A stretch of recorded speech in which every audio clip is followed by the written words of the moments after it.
And we're back with an all-new episode of Keep It. I'm Louis Virtel here at Crooked Media, or as it's never been called even one time, the Pussy Palace. Never been eligible. We'll get into why that term is relevant when we explore Lily Allen's new album. But first, our guest host today is the fabulous and hilarious Kimberly Clark. Hello, Louis. Welcome. I'm so excited to be here. Now, before we began here, we were discussing what's been on your mind, and we need to get into something that we only touched on Keep It. Mm-hmm. The death of D'Angelo. Yes. This man was 51 years old. 51. I'm still reeling, man. Yeah. Still reeling over it. I mean, he's so much of like my growing. I feel like I grew up with him. Feels like I lost a brother, you know. But he was just a brilliant singer. And I also felt like a kinship to him because he's like he's a church kid. Yeah. And so I grew up in the church. I believe one of his parents was like a pastor or something like that.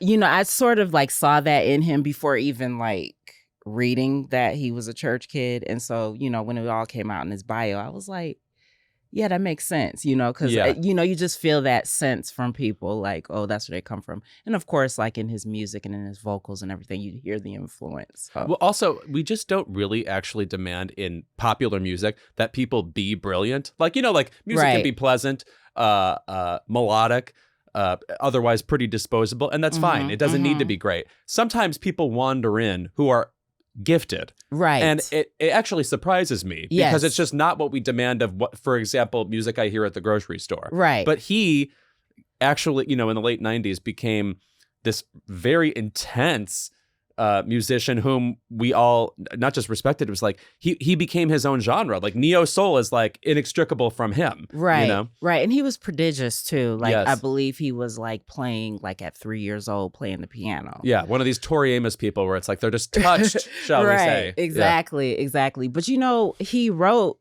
his first like hit song when he was 16. But it didn't come out until he was a little bit older. But he wrote that song, and it was called You Will Know. And it was from the Jason Lyrics soundtrack. And I don't know if you're familiar with that movie or not. It was with Jada Pinkett Smith, Bokeem Woodbine. But it was like from the 90s. It was like around that era of like Love Jones and all that stuff. Sure, yes. Yeah, so he wrote this song. It was called It was by a group called Black Men United. And basically it was kind of like how can I affiliated We Are the World, where it was like a compilation of artists, but it was all Black male R&B singers. So it was like Usher, Brian McKnight. It was just different artists, and it was like a basically like a male choir. Yeah, and they were singing the song You Will Know. It's a great song. You should look it up. Was everybody on this?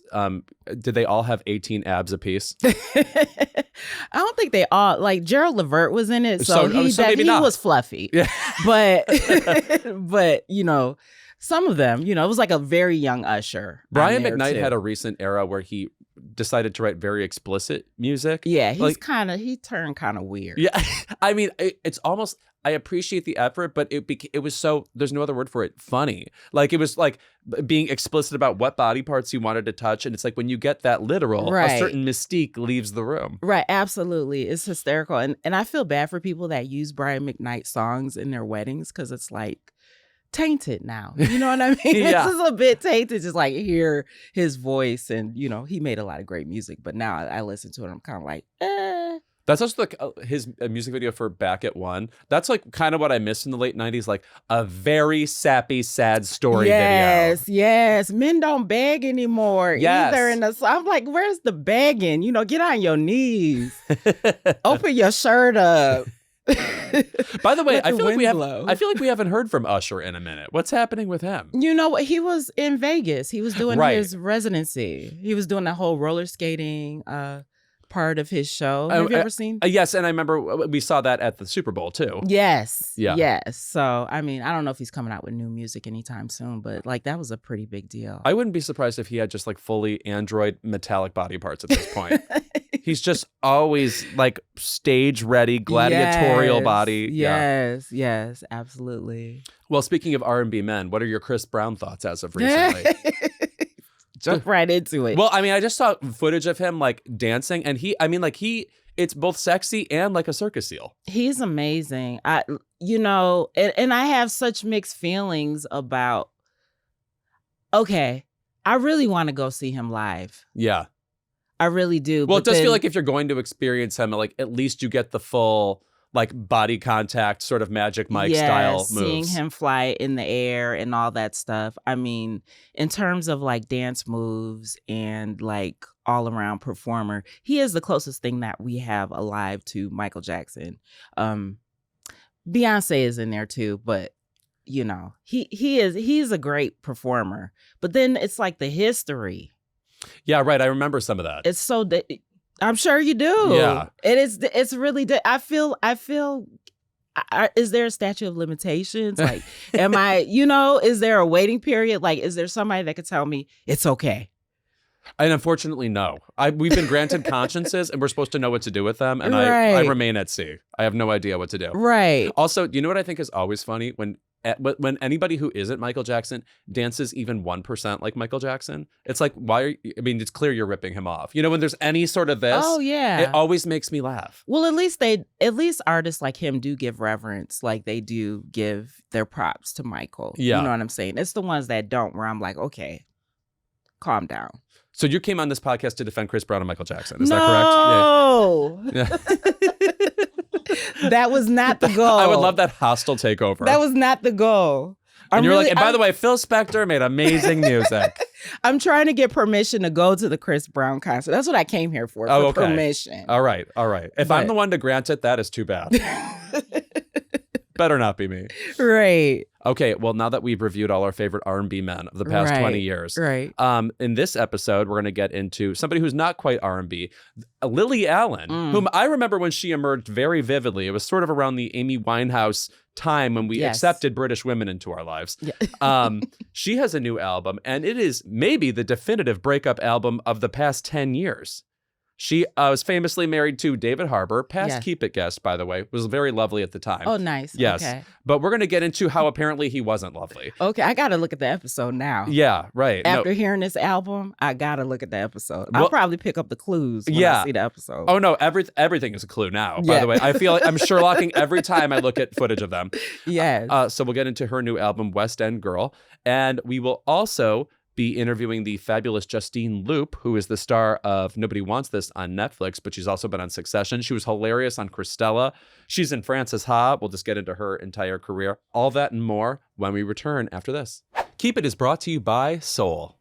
Now, how do I wind down after a long day? You guessed it. Thousands of Trivial Pursuit questions. I will literally go through an old deck. It could be from 1987. I love when you read a bunch of old trivia and the answer to every one of them is something you don't think about anymore, like Alexander Haig or Henry Kissinger, all my faves. But anyway, now imagine getting all of that relaxation into your body with just one bite. That bite is Soul's out-of-office gummy, which can help you effortlessly unwind and ease into your evening. Soul is a wellness brand that believes feeling good should be fun and easy. Soul specializes in delicious hemp-derived THC and CBD products designed to boost your mood and help you unwind. Their best-selling out-of-office gummies were designed to provide a mild, relaxing buzz, boost your mood, and enhance creativity and relaxation. With 5 different strengths, you can tailor the dose to fit your vibe, from a gentle 1.5 milligram microdose to their newest 15 milligram gummy for a more elevated experience. And if you like their out-of-office gummies, try the new out-of-office beverage, a refreshing, alcohol-free alternative that's perfect for winding down on the couch or socializing with friends. Soul also has a variety of products designed specifically to help you get a better night's rest, including their top-selling Sleepy Gummies, a fan favorite for deep, restorative sleep. Bring on the good vibes and treat yourself to Soul today. Right now, Soul is offering our audience 30% off your entire order. Go to getsoul.com and use the code KEEPIT. That's getsoul.com, promo code KEEPIT for 30% off. Keep It is brought to you by Armor Colostrum. We live in an age of unprecedented access to information, innovation, and opportunity, but also one of environmental and societal stressors that our biology was never designed for. From microplastics to chronic digital exposure, endocrine disruptors to industrialized food, modern life is hijacking our health at a cellular level, leading to decreased energy, brain fog, and accelerated aging. Armor Colostrum is nature's original superfood packed with over 400 bioactive nutrients that restore your body's resilience from the inside out, strengthening immunity, fortifying gut health, and elevating focus so you can stay sharp, energized, and at your best in a world that demands it. We've worked out a special offer for our audience. Receive 15% off your first order. Go to tryarmra.com/keepit or enter KEEPIT to get 15% off your first order. That's tryarmra.com/keepit. Pop fans have been spoiled with some great divorce albums, but Lily Allen's West End Girl has taken things to a whole new level after a very public split with actor David Harbour earlier this year. She did not pull any punches. It is all anyone talked about all weekend, too. Now, Kimberly, do you aspire to reach this level of messiness, or is it, too much for you? You know what? First of all, I love it when people get in their Mary J. Blige bag. Please. You know what I'm saying? What's the 411? Being petty. Listen, I love it. It's almost like you don't want to say you want to be sad and in dire straits to make art, but you got to give it up to people that like use those like unfortunate circumstances they get into to make this beautiful music and beautiful art. I don't think she was that messy. I think she was just direct. Yes, agreed. Because a lot of it is a lot of this album is, if song to song to song, is kind of just her revealing details of their lives. It's like, oh, I didn't know you were using this place to fuck women. Right. It's like she abandons poetic elements just to be like sort of a detective of her own story and say, here's what happened. She was just telling it like it is. And I love tea, okay? Oh, please. And I was sipping away during this whole album. I was just like, okay, girl, give the details. And she wasn't name calling. It was just I almost want to say it was a dignified read. Yeah. It was very dignified. It's very also classy. I also think this is sort of her signature thing, pairing like whimsical melodies, even kind of silly melodies, with sarcastic reads. Absolutely. That's always been what she's done. Even that song Smile, which she sort of burst out of the box with, like is similar. And the entire album is like that.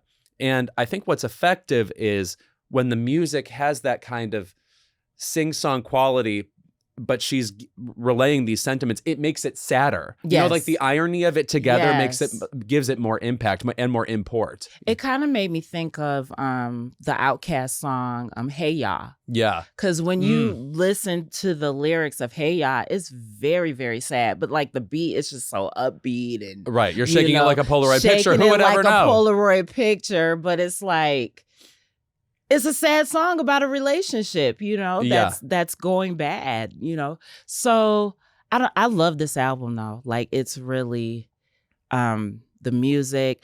Oh, what is the song where the girl is talking, the mistress? Madeline. Madeline. Yeah. No, my question is, so we hear from her and she's saying all these, you can call me at any time, whatever. Is that Lily Allen talking, or is somebody playing that part?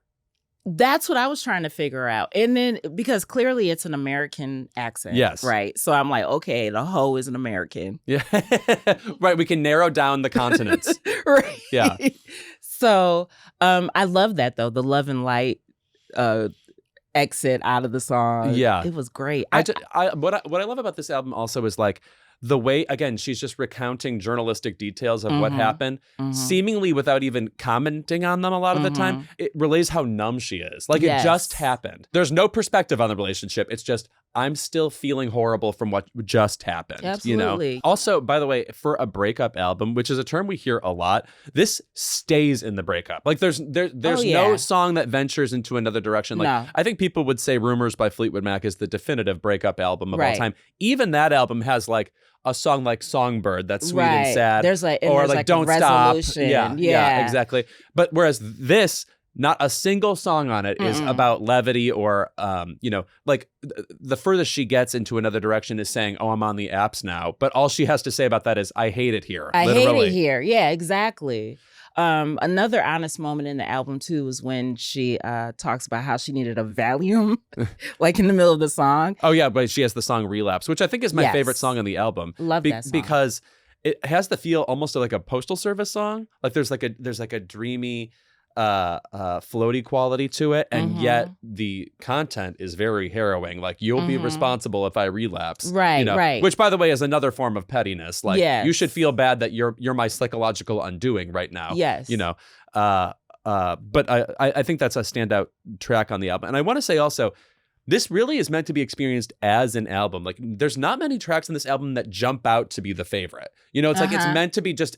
Everything is a specific chapter in this story. Yes. And like much like Madonna's Confessions on a Dance Floor, if you said any one of those songs was your favorite song by that artist, I'd be surprised. It's meant to be taken as a collective. Yeah, you know? absolutely. I love a cohesive album like that. I love having like a through line in albums. Because, you know, when you listen to some albums, it's like, okay, you just picked your favorite 8 songs and threw them together. Yeah, and it feels like A&R is like influencing this. Like the record label's like, you need 6 songs that are up tempo, you need 1 that's not, you need, you know, whatever. Absolutely. But you know, she had me at the first track because when I hear that bossa nova, I'm gone. I'm like, she got me. She got me with the bossa nova. Yeah. I thought that was going to be my favorite song until I started listening more and more. And then I was like, okay, she's on to something. And my introduction to Lily Allen was the ska sound that she had. Yeah. So I was really surprised listening to this and thinking, oh, wow, you know, this is really, she's like hitting a lot of genres with this album. Also, usually I just think of Lily Allen when other artists make music that kind of sounds like her. Like when Dua Lipa on Future Nostalgia had a song called Good in Bed. That to me sounded like a Lily Allen throwback, but I'm not used to hearing from her as much. So that she would emerge and that we're all talking about her is like kind of rad, actually. You know, it's like I could have just as well not heard from her ever again, really. That's how you're supposed to do it. You know? That's how you're supposed to do it, really. Like, just go away, live some life. Yeah. I mean, you don't have to have that kind of drama, but like if you having it, use it, you know what I mean, to come out with something, you know, dope like this project. You know, I also think it's, of course, extra intriguing because she was married to somebody whom we're all familiar with. It makes you want to review any footage you've ever seen of him and unpack like, oh, can I see his duplicitous ways? Can I see that he's negligent, etc.? I don't really know her husband. Oh, well, he's unfortunately in everything. He was here for the movie Black Widow. And now I'm like, what did I miss? I feel, you know, responsible for what happened. I could have prevented this. I also am a fan of, I mean, like he was a stage actor. He was nominated for a Tony for being in Who's Afraid of Virginia Woolf. So just on my mind in general. And of course, he also made an Architectural Digest video with Lily Allen where they go through their home. And now I watch that and it feels like watching Revolutionary Road. Ooh, child. I feel like all their secrets are being revealed on accident. Like you see her looking adoringly at him while he's just explaining the wallpaper and not looking at her. And I keep being like, it was all right there. But of course, very hindsight is 2020. I'm going to be looking for that drawer with all the stuff in it. Yeah. When I watch that episode, I'll be like, where is the drawer? She also on this album drops just enough details that make it extra titillating. Like when she says the word butt plugs, I'm like, does that mean he had the butt plugs? Was he using that? Yeah, what does that mean? Yeah. God, where is he right now? What bunker within a bunker within a bunker is he in? He's deep. Yeah. In there, deep in the trenches. If I had to pick my 3 favorite songs on the album, I'm going to go with the first song, West End Girl, because it sets you right in the middle of their breakup. Yes. Like she's like literally, we moved to the States, we spent too much money on our house, and then I was called back to do a play in England, and then you said to me, I'm probably going to have to audition, which felt like a personal slight. Like that moment of like knowing something is wrong in this relationship, and I should have known even sooner. I love that. It just sets the scene for the whole album in a really fabulous way, and a really not contrived way either. I also love the song Non-Monogamami because the whole issue with the relationship is it was an open relationship with set boundaries, and she just talked about how it didn't work for her, how she had to like shove down feelings in order to deal with it. Right. And then my other favorite song is Dallas Major, where it's just, this is what she calls herself on the apps or something when she's like trying to snag a man. And it just points out the absolute grimness of the apps. I mean, like, I'm somebody who used to find like things like Grindr so liberating. Like, oh, we get to be here and like we have access to everybody. And then after a while, it just dawns on you. It keeps giving you the same returns again and again. Like it's hard to be optimistic about something that feels so mechanical. Exactly. And it's not very organic either. No. You know, I mean, initially it's not. I just want to say that right now you look like you're conducting a symphony. Listen, these are all my lyrics here. Yeah, right. You know, I have to really, I like Dallas Major too, actually. I like it sonically. Yeah. It's probably like the most upbeat song maybe Right, on right. the album as well. I love the fact that she talks about how she hates being on the apps. And she's like, you know, I'm a woman almost 40 years old and I've got 2 teenage kids. I've got 2 teenage kids. You know, how does that sound to you? You know, is that sexy to you? You know, I just love like just her transparency through like everything that she went through and just how honest she is in it. Because I hate it here. She literally says that. And by the way, I song. normally would think like, oh, I don't need to hear the phrase "I hate it here" ever again. But the way she sings it with a real sad lilt, Yes, there's an extra sincerity to it. She finds like a bedrock of earnestness in the cliche. absolutely. I love Pussy Palace. Which is the single, by the way. And that's how you know this is a crazy album. That's the single. Oh, they're leading with that song? Yeah. That's hilarious. First of all, I don't like saying the word pussy in like general, like after certain, like You it's grew up too in the early. church. You grew up in the church. It's too early Yeah. to say pussy right now. Yeah. Like that's like a nighttime word.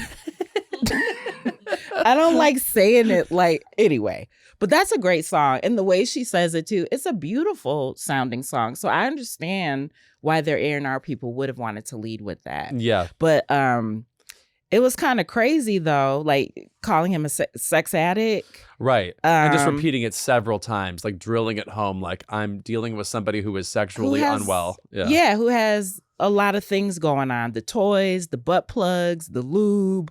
I mean, she gives the tea, but in a beautifully sonic way. I mean, the way she's like presenting it is just, it's beautiful. Yeah, right. And also just so memorable. Again, like how often do you actually come away remembering the specifics in the lyrics of a song, period? Right, you know? right. And I love the alliteration of Pussy Palace. Right. I mean, we gotta. Anyways, for Chan Stan is my third. Oh, yeah, where she calls him out and makes him seem like Yes. he's something is up with him and his internet habits that's dubious. Yes.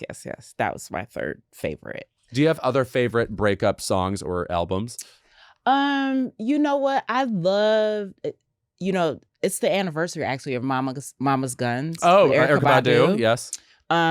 She had the last song on there, Green Eyes, that's what it's called. She starts out talking about how she's jealous of the other woman that her man is with. And then she's just like going through the range of emotions. It's almost like a breakup album, but within a song. Mm-hmm. Because Mama's Guns isn't necessarily a breakup album, but that song in particular is like a breakup song that's like in 3 parts. It's great. Yeah. Because each part of the song has like a different movement. Like the beginning of the song is very jazzy. It almost sounds like something you would hear in like an old movie, you know, like that vintage sound. And then the second part of the song is kind of bluesy, jazzy. I don't know. You have to hear it though. It's great. Also, her music just has all of that in it in general. And Oh, then absolutely. also she's very funny. Oh, she's hysterical. Like who invented this Erykah? woman? Like Yeah. you could not make her up. Oh, she could have been a comedian. I Yeah. think she worked actually in a comedy club.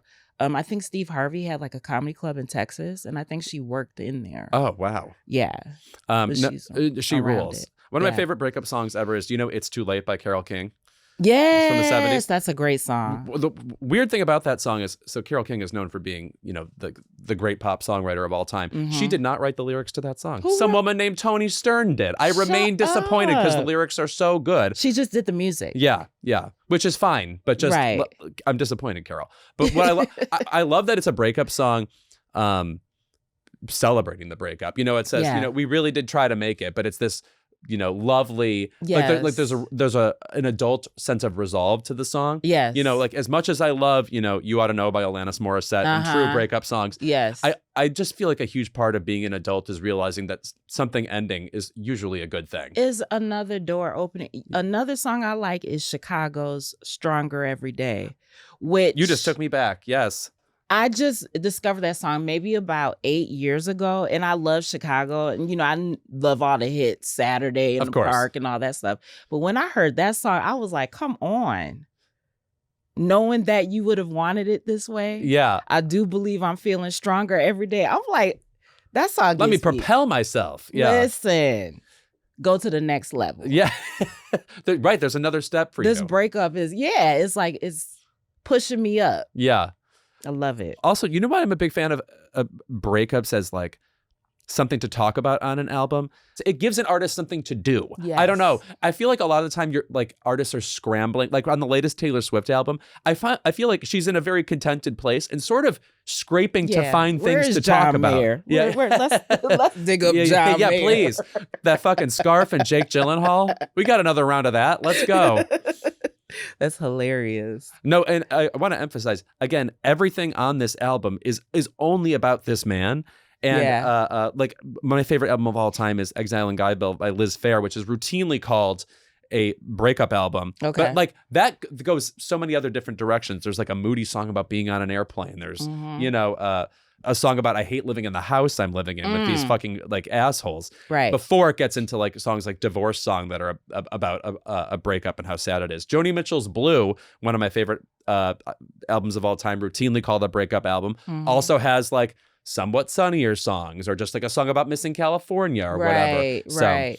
Oh, No Doubt, Don't Speak. Yes. Oh. Ooh. Yes, I remember when we used to love Gwen Stefani. Remember that? Listen, the Harajuku. Yeah, right. Oh, she'll pick anything. She had a whole thing of Native Americans. The appropriation of it all, She's not done yet. Right. I don't even know who's left. Who could she? Oh, God. Scandinavians? Who's left? Scary. Yeah. But Mary J. Blige, though, to me is the ultimate, like, I hate to say we like Mary sad and we like Mary going through it, but that's when she really gets in her bag. I mean, it's an ongoing joke. Like people talk about, they're like, "Oh, Mary just broke up," Mary just had a whatever, But I mean, that's where how can you get to that place without a breakup? I know. No, I mean, like when she says no more drama, I mean, it's like you feel I'm like I want to call somebody up and commit her to a ward. Yes. Yes, you really feel it. Yeah, like Rainy Days, you're right. Tapping into drama is how people tap into their artistry a lot of the time. Like someone like Olivia Rodrigo, I can't imagine her career really even progressing without drama on this level to, take from. I'm not really familiar with Olivia. I've heard her stuff, but not really like. She sort of follows in the tradition of Paramore. I'm stealing a joke from my friend Chase Mitchell. He says that Paramore is the official music of calling your mom a bitch in a mall parking lot. And Olivia Rodrigo is sort of like the heir to that, where it's like a lot of angst that feels like, I'm in a breakup. And also I was going to say I have my learner's permit, but literally her song is Driver's License. Yeah, no, I think Olivia Rodrigo is an heir to this type of music where it is built on, I'm pissed and don't know what to do, so I'm going to scream my lungs out. And that turns into vocals. Yeah. Yeah.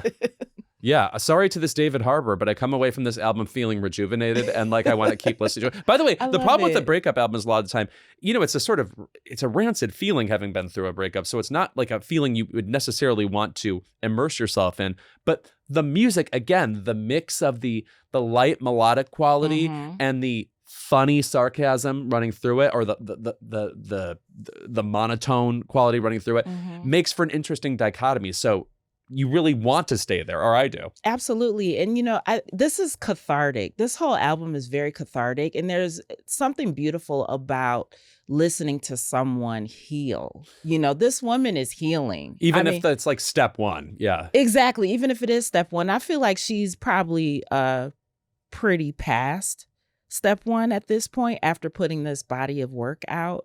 I feel like she's going to get some Grammys for this. I feel like she's going to get a new man if she hasn't gotten one already. I don't know. I just feel like she's just about to level up, glow up like crazy. Yeah. Oh, no. Do you by chance remember the old Boy Meets World episode where one of the guys dates this girl who then writes a breakup anthem about him and then she becomes really famous? I don't remember that episode. Anyway, I just want you to know that it's so nice when Boy Meets World becomes reality. I believed in it that much. It's going to happen for Lily, like for sure. Mark my words. I can't wait to see it. And anyway, if you haven't seen the Architectural Digest video with her and David Harbour, get out your magnifying glass and your deerstalker cap because you will be doing detective work there. We'll be right back with more Keep It. But before that, some quick housekeeping. In our unrelenting media ecosystem, the news moves so quickly, it can feel like we're watching our country whiz past us. The car is moving so fast we can't possibly see the individuals being left behind or worse, run over. On her new podcast, Runaway Country, veteran journalist Alex Wagner talks to the voices at the center of the headlines, from the fringes of the resistance to the marrow of MAGA, to the many people who found themselves smack dab in the middle of a fight they never asked for. Because if you want to understand our unreal times, you've got to talk to the very real people who are experiencing it all firsthand. Join Alex as she brings together the stories of everyday Americans trapped in our national car with no brakes, alongside conversations with some of the smartest thinkers in politics. Buckle up, this road could lead anywhere. Tune in to Runaway Country with Alex Wagner every Thursday wherever you get your podcasts, or subscribe on YouTube. All right, when we're back, we're joined by Justine Lupe. Keep It is brought to you by Found. Ask any small business owner, they'll tell you finances get messy quick. A bank account here, QuickBooks there, tax and invoicing apps stacked on top. Before long, you're buried in expensive tools, behind on books, and unsure where your business really stands. That's why there's Found. Found eliminates the clutter by giving you one platform that handles it all: banking, bookkeeping, invoices, and taxes. No more paying for multiple subscriptions and dealing with clunky, outdated apps. They've automated things like tracking expenses, finding write-offs, and budgeting for tax time. You can even send invoices for free and pay your contractors, everything all from one app. Found makes it easy to regain control of your business finances, so you can get back to doing what you love. Though I have to say, and I'm sure other people feel this way, but I never voice it, I really do dread tax season. It always feels like there's something I'm forgetting, or someone I forgot about, and some other monetary decision I should be making and that I should know how to make due to adulthood, but that I don't. Found really takes the complication out of this entire season, and I can't recommend it enough for that reason. Take back control of your business today. Open a Found account for free at found.com. That's FOUND.com. Found is a financial technology company, not a bank. Banking services are provided by Lead Bank, member FDIC. Join the hundreds of thousands who've already streamlined their finances with Found. Keep It is brought to you by Helix. So I'm not working this week. I'm on a hiatus from Kimmel. I worked out, ate, went home, got there at about 8:45, and you know what I decided to do? Sleep. Oh my God. Did you know you can go to bed at 9 p.m.? Legally you can. I know you think you should be watching YouTube clips from the 70s and watching like Vanessa Redgrave accept her Oscar for the 50,000th time, but no, you can sleep. And I want to say the reason I'm excited to sleep is because I've got a Helix mattress and it keeps me so sleepy the entire night. Helix knows there's no better way to test out a new mattress than by sleeping on it in your own home. That's why they offer a 100-night trial and a 10 to 15-year warranty to try out your new Helix mattress. Everybody is unique and everybody sleeps differently. That's why Helix has several different mattress models to choose from, each designed for specific sleep positions and feel preferences. So how will you know which Helix mattress works best for you and your body? Well, you can take the Helix Sleep Quiz and find your perfect mattress in under 2 minutes. Your personalized mattress is shipped straight to your door free of charge. I'll tell you what I love about my Helix mattress, not just sleeping on it. I do a fair amount of TV watching from there too, but it's the kind of TV watching where I want my energy to slowly sap and I become comatose as I watch, for instance, the new show Boots. And by God, does Helix pull through every single time. Go to helixsleep.com/keepit for 20% off site-wide. That's helixsleep.com/keepit for 20% off site-wide. Make sure you enter our show name after checkout so they know we sent you. helixsleep.com/keepit. Ever since this week's guest threw her tablet into the sea, we knew she was destined for more. That more finally came on season 2 of Nobody Wants This, now streaming on Netflix. You know her from Succession, The Marvelous Mrs. Maisel, Christella, and possibly an Emmy nomination this year. Who knows? Time will tell. But without further ado, please welcome to Keep It, Justine Lupe. Hi. What's happening? I just love that you did a fist pump on Christella. Oh, yeah. You might be the only person who would ever make that gesture with Christella. Well, that's also one of the last multicam sitcoms I can think of that went hard as fuck on the laughs. Like people are just screaming at each other in those scenes. You know, it was wild. Was it exhausting to film that show because of the energy it required to be on screen? No, it wasn't exhausting because my character was like just this little dabble of hi, bye. Like, you know, that was like kind of my job. So it was when like they catch you like, we need a hi, bye, girl. Yeah, that's all. That was in the casting description. It's like, that's all we need. No, I spent a lot of time kind of just hanging out backstage for that show. But it was bizarre. You know, I feel like sitcoms are a strange animal. Like, yeah. You know, people are kind of like encouraged to laugh by someone who stands out there and is like kind of bribing them into laughing with prizes and like clapping. And, you know, it's just bizarre. It feels like you're in a fun house, but it was fun. Yeah. But also you've done every kind of television at this point. Like there's no genre left unturned. Let's start with Nobody Wants This. First of all, I can't think of a show that is harder to turn off than this show. Like there's something about just the vibe of it where you want to continue to be in it, even as people are constantly disagreeing with each other, having personal conflicts. What is it about this show do you think is so, addictive, like an energy you want to keep on the screen?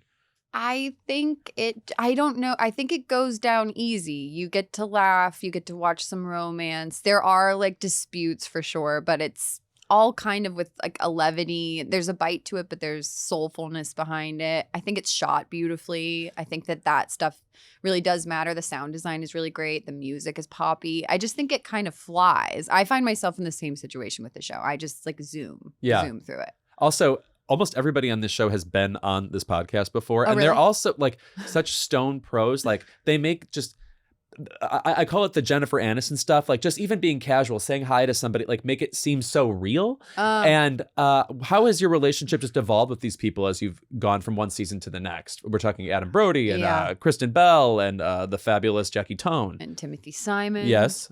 I mean, it's the beauty of TV, I think, is that you get this summer camp vibe, but you get to do it over and over and over again. And you kind of, there's just inherent intimacy that comes with doing that much work together year after year. So I've had it before with Succession. I had it before that with Mr. Mercedes. It's an amazing gift to be given, just redundancy of proximity with each other. And I love them so much. They're all really great people to be around. Timothy Simons is like one of my best friends now. We hang out outside of the show often. We go on double dates with our, respective partners. Kristen is a really close friend. We do like baby dates with our kids. And same with Jackie. I mean, I'm close with all of them. Adam lives on the west side, so it's a little bit more difficult. But every time we go on, these publicity tours, we go out and we have fun. I feel very close to them. And I think part of that is just getting multiple seasons. And that's just such a gift. And in the acting, it's also a gift because you kind of don't have to muscle this feeling of knowing each other because you actually do know each other, Mm-hmm. Also, I've never seen a show that is more a love letter to the east side of LA. I know. As in, like, I don't think I would have known growing up that LA could look like this or existed like this. I thought of it as all what DT LA was. Oh, really? Downtown LA was your version? Yeah, because there used to be this game show called Greed that took place in LA where the opening credits was big buildings in LA. And so I just thought it was that. That's so funny because I feel like that's like the most... I don't associate downtown LA with LA. No, I was completely wrong. Yeah, totally. If anything, I think of the Hollywood Boulevard and the WeHo and that kind of part of town, or even Malibu and Santa Monica. But now that I live in East LA, I was gonna say, has it given you a greater appreciation for that area because it's so lovingly shot over there? No, it didn't give me a greater appreciation because I'm obsessed with East LA. Like I'll never leave East LA. Yeah. But it was kind of like, I was on the, sideline going like, yeah, like East LA, showing up like that shot outside of the movie theater in the first season. I've had a date outside that movie theater, so there's just something so cool about seeing the places that I spent my 20s and early 30s just highlighted in this like very romantic, like aesthetically elevated way, Also, talk about getting the part on this show. So you play a podcaster, your sister's with Kristen Bell, and I imagine the charisma had to be popping immediately when you were trying to get on this show. And it does. You feel like you're actually related. Oh, that's just, Kristen and I are both intimacy junkies. We're both like very like heart forward people, and we really like connecting. So there was kind of a very quick getting to know each other pretty well right away. In terms of auditioning, I did a self-tape at home. I had a lot of fun with it. And then I was like, goodbye, as you do with these parts that you audition for. You kind of have to like enjoy them and then release them. Yeah. And then they came back and were like, do you want to do a chemistry read with her? And she immediately, when I got there, just was so warm, asked like what I needed and would I want to hug or do I want to run it? Do you want to go into a private space and just kind of like work through it a little bit? She was just so generous, and that, I guess, the availability and the generosity just instantly clicked me into being very comfortable with her. And that's remained the case through the last 2 seasons of working with her. She's just delightful. She's kind of all the things that you see in the public eye. Like that's just she is that. I was at a game night with her once where people were playing Mafia or Werewolf or whatever the equivalent is. And she was accusing someone of being the mafia or whatever, she was so nice. She was like, I don't want to hurt your it was just like, it was like lots of like preamble to, and I don't mean this personally. Yes. Whereas like I play that game and I'm like, I literally want you murdered. I want, totally. firing squad, etc. I'm like you. Yeah, she's a very therapized person. Sometimes you're like, are you a therapy robot? Because like, it feels like you're just too evolved in this way. I'm like you. I'm like, I have been known to just like make everyone uncomfortable while we're playing games. Oh, I don't understand playing otherwise. There should be like, there's a zeal to being alive, and I want to explore that violently while we play games. I really understand. I have gotten better, and I will say there is a satisfaction to working past the emotional rage or like the like amped up. There's something satisfying about being like, this is a game. And we're moving on. Like there is something kind of like, you do feel like a better person. Oh, I hope to I hope to learn that, but I'm not even like 1% there. I'm going to be honest. I've gotten in the past year, I'd say 60% there. And part of it is because my husband is like, this is psychotic. Like once he entered the situation and kind of gave his feedback on the level of competitiveness being just, I guess, like a little bit unsettling. I was like, okay, I gotta work on this. What particular games, et cetera, are we talking about here? Catan. Oh, okay. Serious games, like strategy games. We like Scattergories is a big one in our house. Yeah. I get nasty when people try to do like alliteration and they added an adjective or something. Yeah. Well, now I have a gun. Yeah. Now No, totally. And then on the other side of it, I am one to kind of stretch the rules. Yeah. Oh, it's way different when I do it. Yeah. Like, come on, it makes sense, guys. No. You say you naturally you're a competitive person. Yeah. You went to Juilliard and you also went to a magnet art school growing up in Denver. Did that come into play there at all? Like, do you need competitive energy in order to thrive in an environment like that? Oh, gosh. I hope not. I think that is like one of the things that you really have to get rid of in this career generally is like the looking side to side. It's like the death of creativity. It's the death of longevity in this business. Like, I think that's what makes people burn out is like the kind of like looking around and being like, well, they got that, or I want that, or, and it's a natural thing, especially coming into it. And then you kind of have to like work through that. So I'd say it was maybe in high school, I really liked doing it, but it wasn't like a hugely cutthroat thing for me. I was like, I enjoy this. I hope I get a part in this play. Actually, I think like my parents like advocated for me more than I've advocated for myself. I recently found out that my parents went in and had a talk with my drama teacher and we're like, will you please give her more parts, which is like a mortifying thing even in my late 30s to like acknowledge that that's something that they did. I didn't know about it until like 2 years ago, and I'm like, what did you do? You did what? Did it work? It did. Oh, wow. It did. Unfortunately, I support it. I remember my teacher coming in and being like, these crazy parents, they keep on peer pressuring me to give their kids like jobs, or not jobs, but give their kids parts in these plays. And I remember being like, that's bonkers. And little did I know that was my parents. So anyway, I didn't really have competitiveness around things in high school or in college. I mean, I really wanted to get into Juilliard, so I guess it was a competition with myself of like, can I get there, or an aspiration. But I didn't know the peers that I was auditioning up against or how many slots. That kind of didn't come into play. And then when I graduated, I think that there's an initial kind of being like, well, what are people auditioning for and what's out there? And then I do think that it's kind of like exposure therapy where you just let that go as time goes on because you realize how unhelpful it is to be doing the side-to-side thing. I'm always fascinated with people who went to Juilliard, though, because inevitably you're there with somebody who goes on to become a major actor, or just like you're conscious of all these major talents.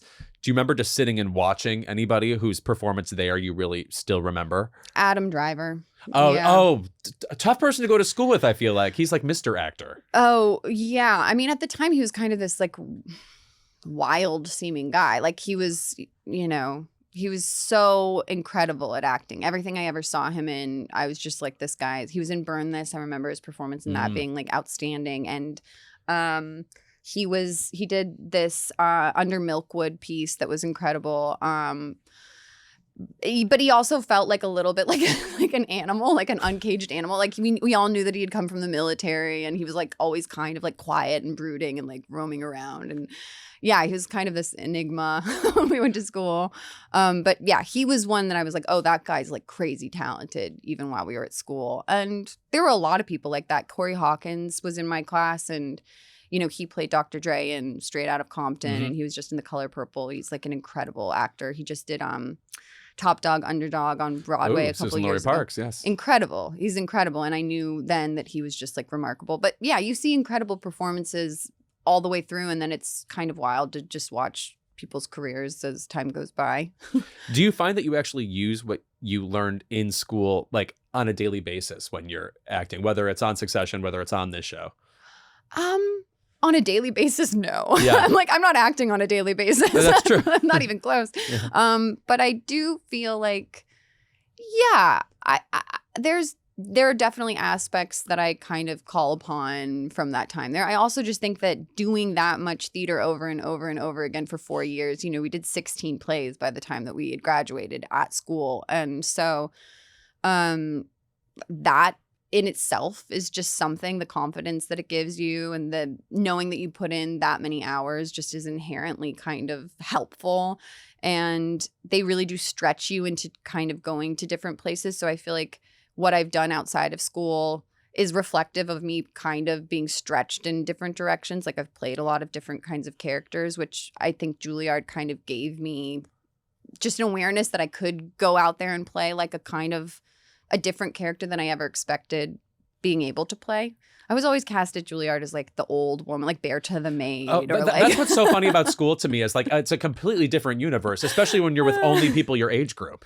Totally. They're like, and you will be the matriarch of this family, and you will be the like Big old Mama woman. and Cat on the Hot Tin Roof or whatever. Totally. But there's something to it where you're like, oh, this is my comfort zone. Before this was like Juliet, and now I'm being stretched to play like this like fierce kind of like queen, or this old tiny woman, those things. Just putting yourself in positions that aren't familiar, I do think is just helpful, and it gives you the confidence outside of school to kind of be like, okay, I can play with that, or I can try that, in a way that I might not have had if I didn't go to school and I just saw myself in a kind of narrow pocket, You also worked with Brendan Gleeson, one of my favorite actors, on a very underrated TV show. Oh, thank you. What was it like just working with him? I mean, like I still think of his performance in Banshees of Inisherin, which I really believe he should have won the Oscar that year. He's incredible. He's incredible. It's just so easy. He's just so effortless feeling, and everything feels so available to him. And honestly, that experience was awesome. And part of what made it awesome is that there weren't any eyes on the show. That like I felt like I was being tucked under the wing of like a grate, and he was showing me the ropes, and I didn't have any kind of pressure, and it was wonderful. It was also just a character that I think if there had been a lot of visibility on it, or a lot of like, opinions about her, I might have gotten a little bit more shut down. And there was something like really freeing about being on the Audience Network, which like nobody knew about, with this incredible actor by my side who was kind of like leading me through the experience. And yeah, he taught me so much. He like taught me not to run through walls that didn't make sense. Like he's one of those actors that's like, okay, I need to understand what I'm doing. I'm not going to just like force my way through a situation that I don't fully understand. Or, there were times where I was like, I didn't feel that. I didn't feel connected to what I was doing. And he was like, well, that's why you have training and skill, is like sometimes you're not actually in touch with the feeling, or you're not like this sweeping meditation of acting. Like you kind of are just muscling, you're muscling through it in a way that's more technical, and it still works. That's why you have training to back the kind of like just intuitive acting. Well, and of course the opposite of the situation is being on Succession, where not only did everybody watch that show, everybody had an opinion about what was happening on that show. I know. So, I mean, what is the takeaway from a situation like that? Is it kind of gruesome to be so aware of what the public thinks when you're working on a show that's that acclaimed? It's funny because, as I said, I mean, no. The answer is no, because I trusted those writers just with everything. Like, I could feel how talented they were, And so I didn't really pay attention too much to what the reactions were to that show. I mean, it's hard to fault that show or find a flaw with Succession. It's just incredible. So in the same, like, it's kind of a weird one because, yeah, I valued the privacy of Mr. Mercedes and kind of being in this little bubble. And also, like, there was something kind of fun to being on a show that was, like, that visible, and the fans kind of, you felt like the reception. And I think it was helpful that I was, like, so trusting of the writers and the vision that Jesse had that I didn't really let any kind of like criticism, it didn't affect me at all. I also feel like that's one of the rare shows where almost every character on it could have been their own show, Oh, you know, and yet they yeah. were all together. And like, so you got these glimpses of these very fascinating people. But do you really feel like if I told you, oh, we're making a Willow show tomorrow, you could possibly just sustain an entire show about that character? I mean, if Jesse was writing it, Yeah. if Jesse believed that spinoff was something worth doing, Yeah. I would be like, yeah, I'd be like, sign me up. I'd do anything with that man. He's just he's a genius, actually. So, if he believed that there was something to explore with Willa and Connor, then like I'd be so down. And I'm with you. I thought every single one of those actors was just fascinating. Those characters were fascinating. I've never seen performances like that ever. They're just the best. And they really like got better and better somehow. Like by the end, it was like, of course, Sarah Snook's going to win that Emmy. You know? My gosh. Or Matthew, like watching Matthew. He is amazing. Matthew Yes. from the beginning is just like a knockout, but then it just gets better and better. And you're just like, what is this? What is going on with this guy? He's like touched by some sort of like, I don't know, ethereal other thing, like an acting god just was just like, and you. It almost bothers. It's like, how is he also Mr. Darcy? I know. It's just not the same I at know, all. There's I no know. overlap. Like the most compelling, most romantic, most like desirable guy. And then Tom is just like so ick. Yeah, right. Also, again, you've been in, as we've discussed, all these different types of TV, and you must be used to everything as an actor now. What are you actually watching that is exciting to you, that makes you that is moving your brain in some new direction? Ooh. I mean, I loved Bad Sisters. I had a lot of Love fun. that show. Also, Yeah. PJ Harvey does the music for that, and I'm a stan. Oh, Yeah. really? Oh, Yes. cool. Yeah. Yeah, no, I loved it. We just tore through it recently, my husband and I loved it. I thought it was I think the writing is incredible. The relationships are great. And I also just thought it had a heightened, there's something hyper realistic and also heightened about it that they execute so swimmingly. I love like the antagonists of the seasons. They're like Fiona Shaw is incredible. Imagine her not being incredible. Yes. Always. And the guy from The Square, I'm like lapsing on his name, but he was the antagonist of the first Yes, season, right. the husband. He's just like so cringe. And all those actresses are so great. And I kind of just love watching like, you know, a very female forward show with like stellar performances. Yeah, Sharon Horgan's record is just fabulous too. She really is like an underrated creator. I know. I actually did a pilot with her years ago that didn't make it, but it was really fun. And it's cool to like have these glimpses of her back when I was in my early 20s, and she was kind of just carrying over this very weird pilot called Dead Boss that was a show that had been made in the UK. And it didn't get made, but it was a really fun experience. And it's kind of wild to be like, oh, look at what she's done. My gosh, she's just prolific. It's wild. And my last question is, what can people look for if they haven't watched the entire season of Nobody Wants This? And by the way, it goes down so easily. I like drank this all up in like a single sitting. Yeah. What can they look forward to from Morgan this season?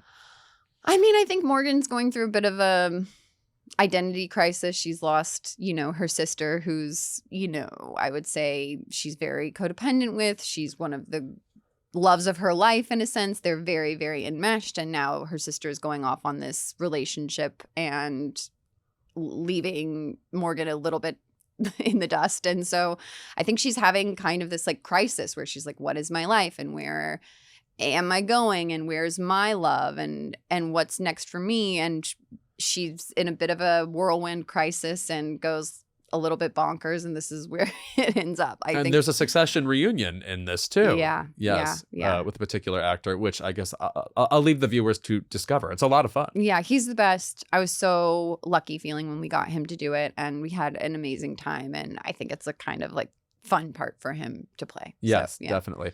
Thank you, Justine. Season 2 of Nobody Wants This is on Netflix right now.